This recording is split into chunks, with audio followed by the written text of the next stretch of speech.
سروك شبيلة آزادية كردستاني سيامن حاجو الاستوديو ميفاني منك سيامن بخير هاتي لا الألمانيا ما هاف نادي من برحس كور برلين براستي لتشينا تو هاتي كردستاني ما الكردستاني هاتي هر جاري ما هاف دبين اللي بيد اللي هوليري هاف دبين بخير هاتي وكا بارتي دا خوازه هناك كوارتنان كريا كونغريا چارمين يا أنا كسيدا دكارم بزانبم خالين سركيان وان گوهرتنین کو داخواست کرده چه؟ زنی که دلوخین اف 5 ساله کنگره انجمنان اجتماعی چه نبود و بهاری آمده چه کنگره چه بین دوی گوهرتن لیوگرک چه بده 5 ساله گلک روش هاتیه گوهرتن روش سیاسی جواکی هاتیه گوهرتن و دوی امبرسوا بدن و زن وقت انجمنان اجتماعی چه بود پشتی شورشه روش گلکی جدا بود دەستگەها ئەنجومانان نیشتیمانی دەستگەها کە جڤاکات سڤیل و پارتیەی سیاسی بوون ئەمزانن ڕۆلا جڤاکات سڤیل شۆڕەشێدا هەبوو ئەو تەنسیقیات گوتن گروپی خۆرتا هەبوون وی وەختی خواستن دەورەکێ بدنە ڤا کەسێها لۆماژی سەدی پێنجی و یەک کەسێ سەر بخواد ئەنجومانان نیشتیمانی دەبوو بڕاستی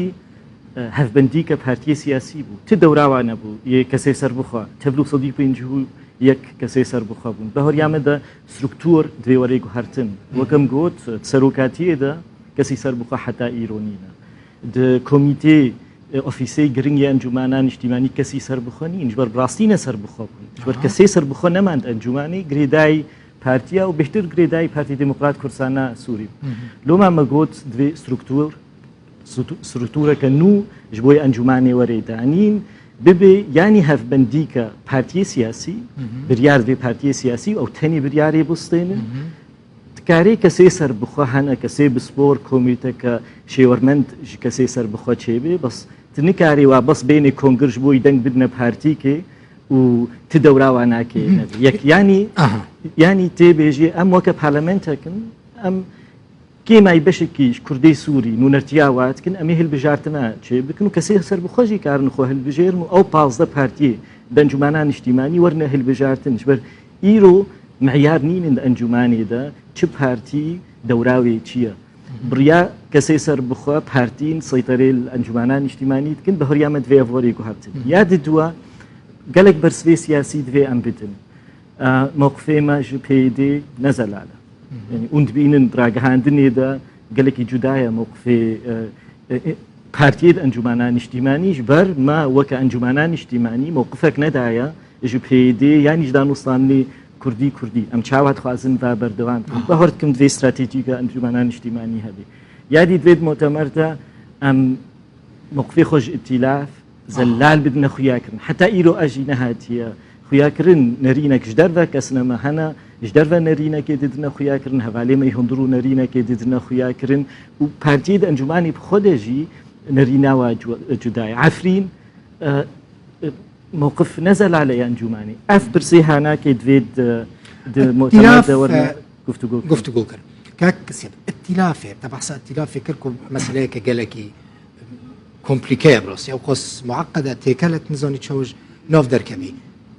بمینن نمینن نرينا وشي يعني نبأ ائتلاف ده بمين يوم دركب نرينا جدا هنا ده انجمنان اجتماعي ده يعني ده برجماندية انجمني وكردان ده چی است خاص لبزان جه ائتلاف دركبن یا جد ائتلاف ده بمين زنه که دل بخین ده پروگرامیت ده چند جاره گویی بهوریا مده ائتلافات 2015 نه 2021 دوختی ام کردن ائتلاف و انجمنان اجتماعی پیوستی هبو ام تیلا بنجبر او تنی ریکبری عربی بو اعتراف سیدتری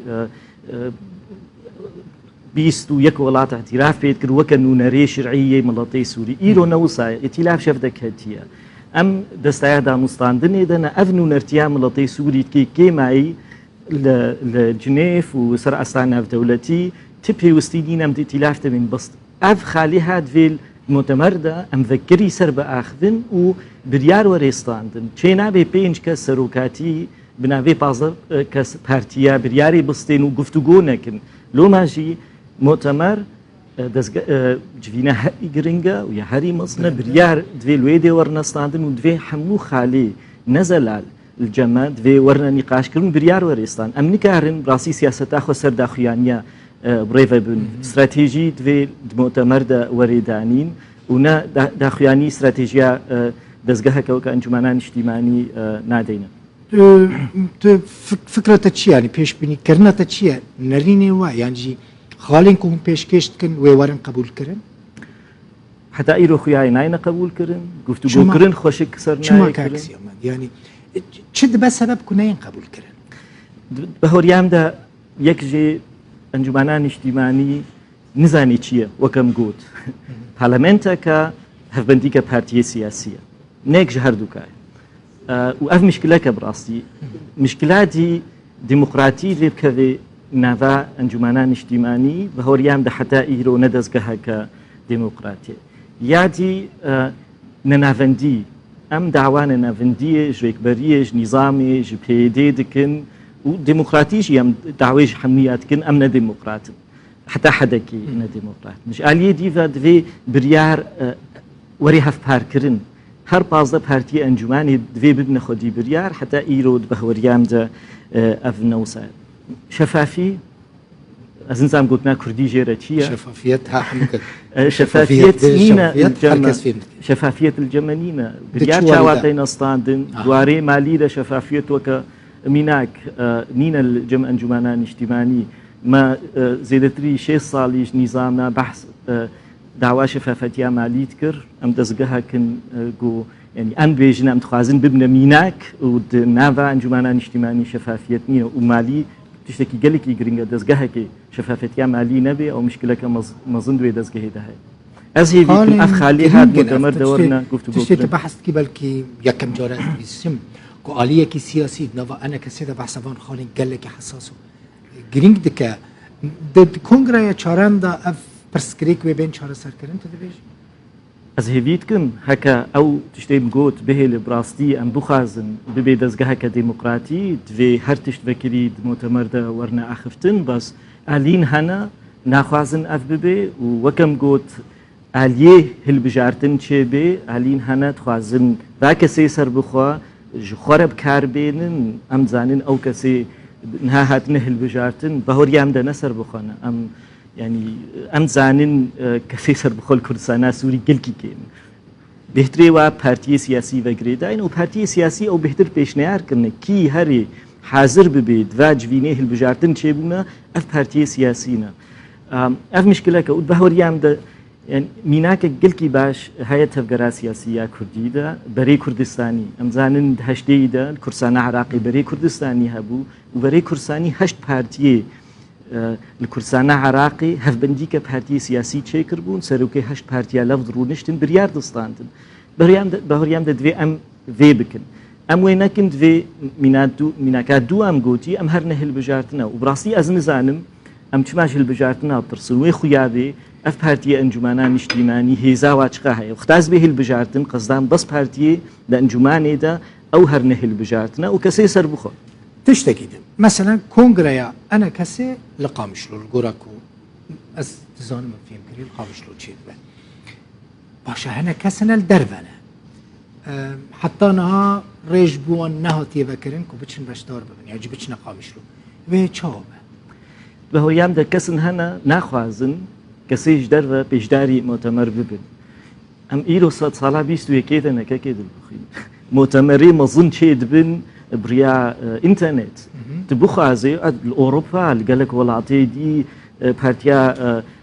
سوسیال دموکرات مؤتمری خو بریا اینترنت چیکر زیدتری 1000 کسی حاضر بون یما زیده 120 کس وی حاضر بن هک بخوازن اف کسی جدر وجی پیشدار ببن ببن خودی بریار تکارن مؤتمر القامش لو چی بکن بس کسی جدر وجی بریا